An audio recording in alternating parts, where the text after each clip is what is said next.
Mr. Watkins, Chaz, I don't believe this is really what you want to do. I raise my eyebrows.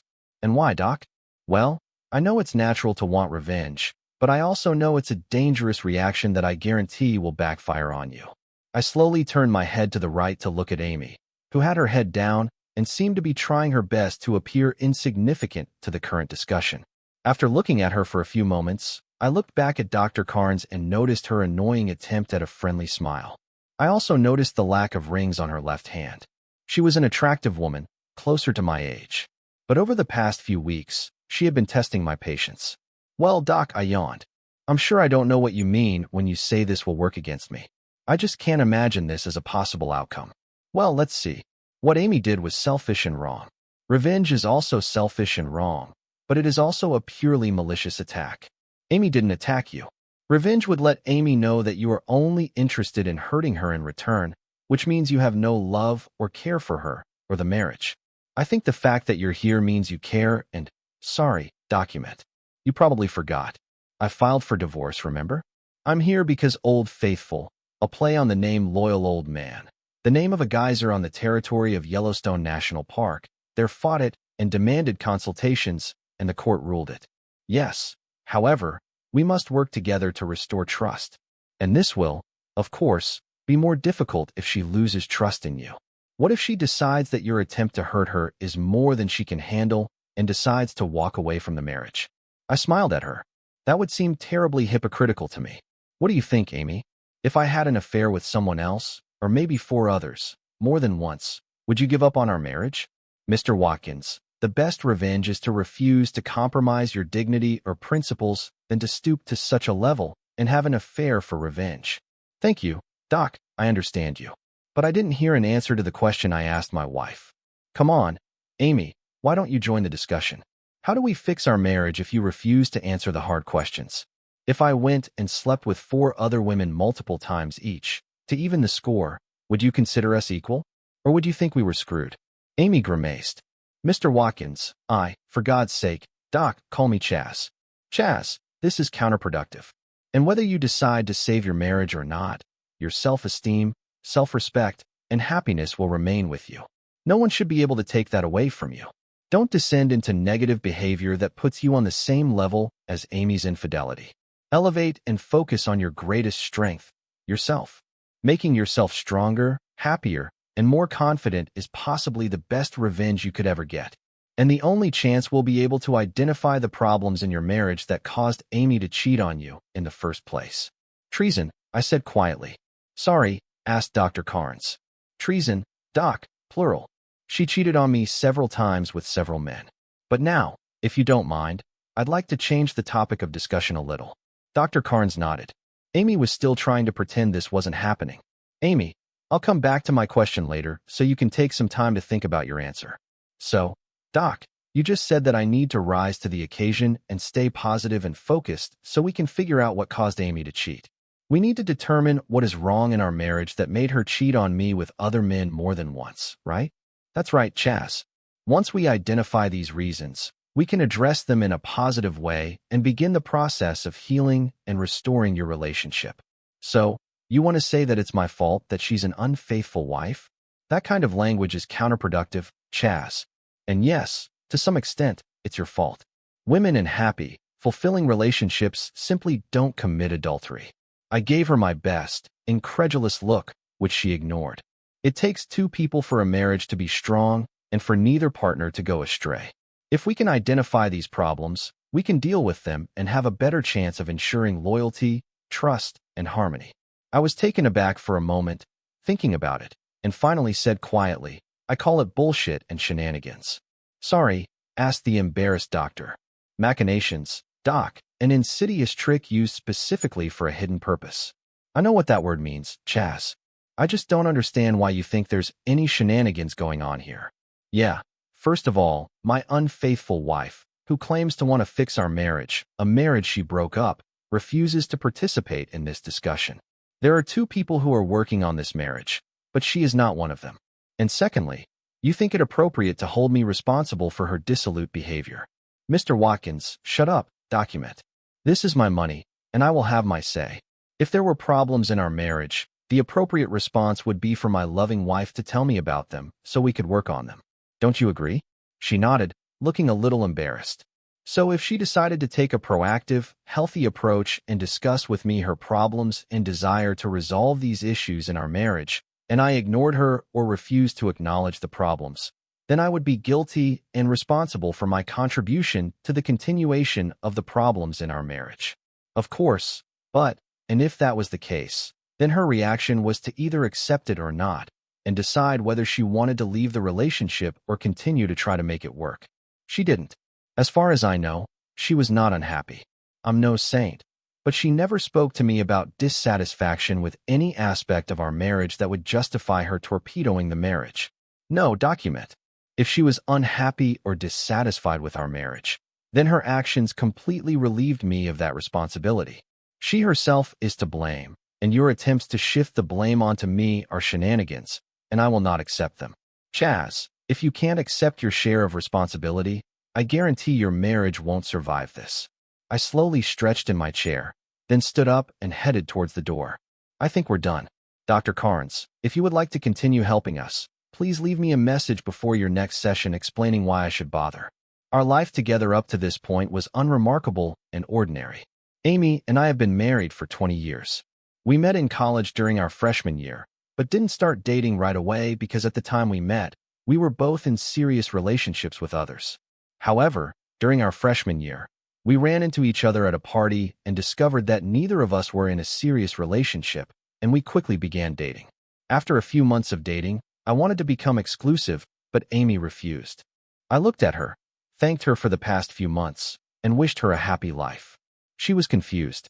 Chaz, wait, what's happening? Are you saying that if I refuse exclusive relationship, then it's all over between us? Yes, Amy, that's right. I'm looking for a long-term partner, not a sex buddy that I have to share. If it's not you, then I want to be free and look for others to find what I'm looking for. But you can date others, Chaz. I don't understand why we should stop dating just so you can date others. We have fun together and have great sex. I'm dating a few guys, and I still want to spend time with you. You are free to do the same. And if you find someone special that you want to have a serious relationship with, I will not stand in your way. I thought I already found her, Amy. I'm sorry I wasted your time and mine. Goodbye. I didn't date Amy again after that, and spent the rest of my junior year dating others. Sometimes we bumped into each other at parties, but I never talked to her, much less called her. By my senior year, I was dating a beautiful Asian girl and was seriously considering marriage when she told me that she had been accepted into graduate school abroad and would be leaving within a week of graduation. She was so happy that I couldn't bring myself to tell her how I felt, so I swallowed my wounded pride and helped her celebrate. Gradually, I started to move away from her, but she didn't seem to notice. Or to be completely honest with myself, she didn't care. And a week after graduation, she left. I still occasionally receive letters from her, but that's where the affair ended. After graduating from university, I got a job at a large software development firm and started my career. I was making great money, and after 2 years, I was offered to join the sales team. I started working in the development department, but they quickly discovered that I was one of the few developers they could trust to work with clients, and I quickly became the implementation project manager and pre-sales assistant for our account managers, whose technical and at the same time personal assistance was required. Ultimately, the VP of sales decided that I would probably succeed in sales, and she was right. In my first year in sales, I met 121% of my quota, which allowed me to generate serious tax income. I was happy at my job, owned a nice upscale apartment, drove a new car, and generally lived the life of a single man with no commitments. I dated, had sex, and was unhappy. I wanted a relationship, someone to share my success and life with. After 2 successful years in sales, I met Amy again by chance.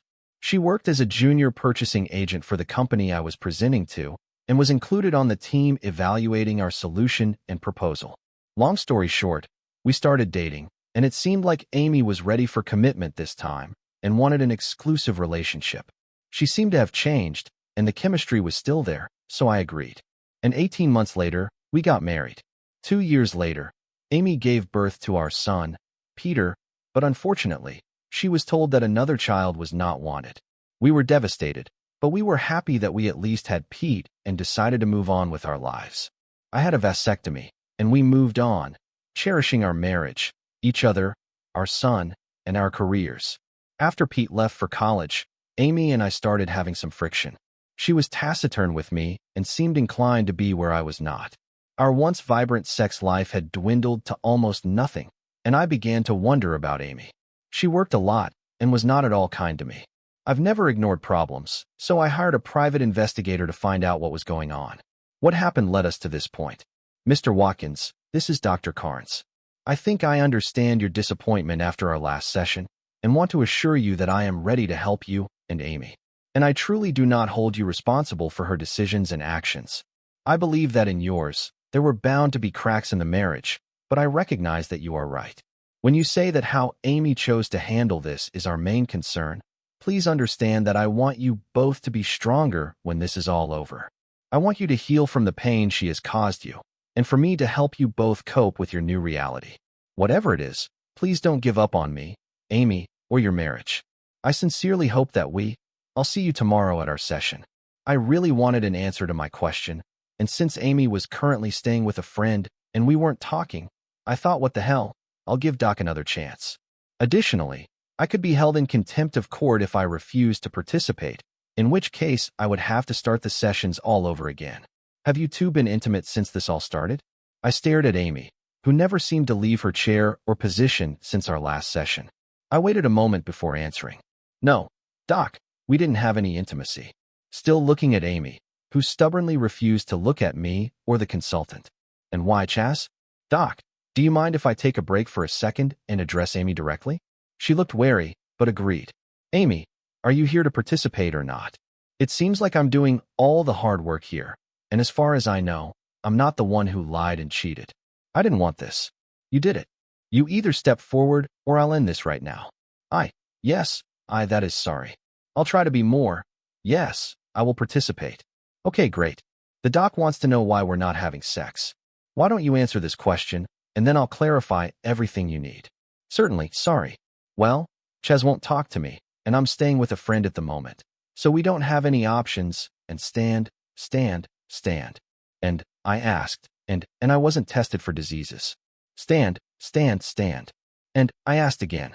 And, well, Chas says intimacy isn't something he's comfortable with at the moment. This is not exactly what I said, but it is, of course, less colorful. Doc, do you have any idea how many times over the years I've had the opportunity to have extramarital sex? No, how can I? But I can assume that you had more than enough opportunities. You are a very attractive, fit, successful man. So I can assume that there were plenty of such opportunities. I winked at her, and she blushed slightly. Damn right, and they continue to be plentiful. I have a problem here, Doc. You see, if we leave aside the absolute dishonesty and Amy's selfishness and what it did to my love and attraction for her, I can't be intimate with her for 3 reasons. First, I never want to be perceived as agreeing with her behavior. If I had become intimate with her before we consummated our marriage, I would feel like I was accepting her infidelity, which I am not. Secondly, I refuse to put my health at risk. I have no idea if she has sexually transmitted diseases. At the same time, I chuckled. Finally, I need to balance the scales. Until now, I have refused everyone who came, if you'll pardon the pun. I believed in the vow we made and respected and loved my wife enough that I didn't want to hurt her or jeopardize her health or our relationship. But now it looks like she's taken the opportunity to try out 5 different wands several times each. And for me to feel like the scales are balanced, I need to have the same opportunity to see what other women have to offer me. This isn't about revenge, document. It's just a happy byproduct. No, it's about equality, fairness, and balance. Wouldn't you say that these are important factors in fixing our marriage? Amy trembled, and Dr. Carnes chewed the inside of her cheek, contemplating her answer. 5, she whispered. I began to become impatient with this couple. Doc, how many more sessions has the court ordered us? She looked at me quickly, contemplating changing the subject. Well, let's see. The court ordered 4 more sessions, Chas. Fine, let me ask you. Do you think we can fix anything enough for me to consider withdrawing my divorce petition within the next 4 sessions? Amy sighed. I turned to look at her. Amy, I'm going to be as honest with you as possible. The only hope, and let me be clear, I'm not saying I guarantee anything, but the only hope for me to give up the divorce is if I feel like the balance is back. Mr. Watkins, I thought I explained how devastating this would be. We have 4 sessions left, and I think. Thank you, document. I am aware of your thoughts on this issue. Amy, I'll repeat my question from last week. If I feel like the only way for us to consider staying married is to tip the scales and have me sleep with 5 different women multiple times, what would you do? Will you feel that you can no longer stay married to me and allow the divorce to happen, or will you accept it? No answer, just sobs. After a few awkward moments, I tuned into Dr. Carnes. When we first came into this office a few sessions ago, Dr. Carnes, what did you think was most important for successful counseling? Honesty. You both need to be completely honest with me and each other if we want to get anywhere. And what do you think, Beverly? Was I honest with you? Her eyes widened a little at my calling her name. Yes, I can say that I feel like you were completely honest with me, Chaz. Thank you. And can you say you feel the same way about Old Faithful? She looked thoughtfully at Amy, who looked slightly less comfortable. Honestly, I don't think I can answer this question. Amy, you didn't talk very much during these sessions. And as I think about it, I have to wonder. Yes, me too. Would you be surprised to learn that Amy is still cheating on me, Beverly? That the friend she lives with is her new lover? Amy huddled in the chair and began to sob quietly. Dr. Carnes looked upset. What are the minimum requirements to complete the remaining sessions to the satisfaction of the court? Beverly? Yes. Sorry. What? Well, yes. I can go to court at any time if I feel that there is no point in continuing the sessions. And what do you recommend, Bev? I smiled. She studied my face carefully for a moment, and then a small, sincere smile began to spread across her face. Looking me straight in the eye, she replied, I will immediately inform the court that I recommend stopping the sessions and granting you a divorce. Amy began to shake and sob. Thank you, Bev. I extended my hand and asked, will you call me when our case is closed? I wish you were my first. Her eyes sparkled as Amy fainted. Count on it, Chaz. Subscribe to our channel so that your second chaff doesn't cheat on you, and go ahead and listen to the next story. Because this story is nothing compared to the next one. If you're under 18, don't even think about listening to the next one.